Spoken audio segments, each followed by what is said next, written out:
en route at 1405. Staff members are requesting LEO.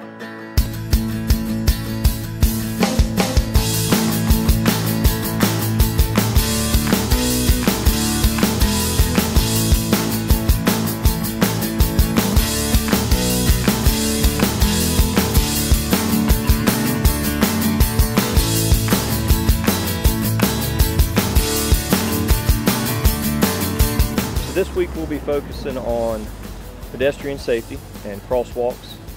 We will be out with the motorcycles, out with other vehicles, and we'll be watching intersections and some of the designated crosswalks throughout the city. We will be advising not only the pedestrians but also the motorists about yielding to pedestrians and then the pedestrians yielding to the vehicles. Some people not quite sure what the law is about it, and we have this nice little handout we'll give to you and let you know. And it's a quick abbreviation of the law and kind of gives you some information on what to look out for. So what we run into a lot is pedestrians starting into the roadway and thinking maybe the vehicle sees them, maybe they don't. We really want people to establish that eye contact.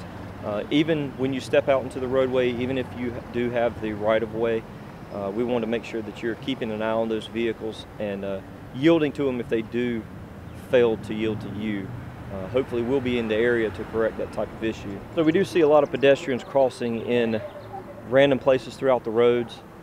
We would like to see everyone, and the law kind of wants you to focuses on you actually crossing at a designated crosswalk, whether it's painted or there's an actual cut in the concrete that allows you to safely, wheelchair access to safely enter the roadway.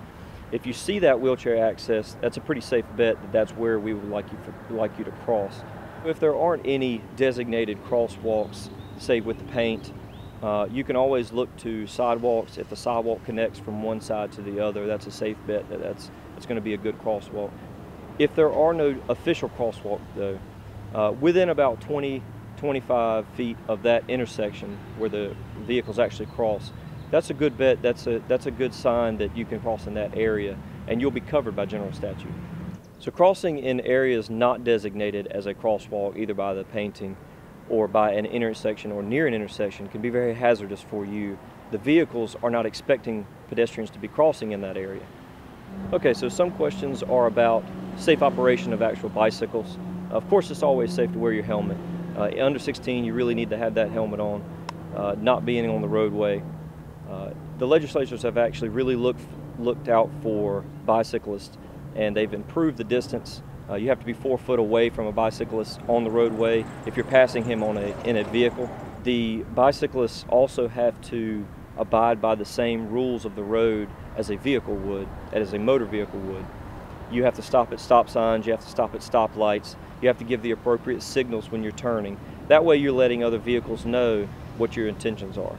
Watch for Me NC has partnered with New Bern, North Carolina and New Bern Police Department and has provided us with all types of signs, lights for bicycles.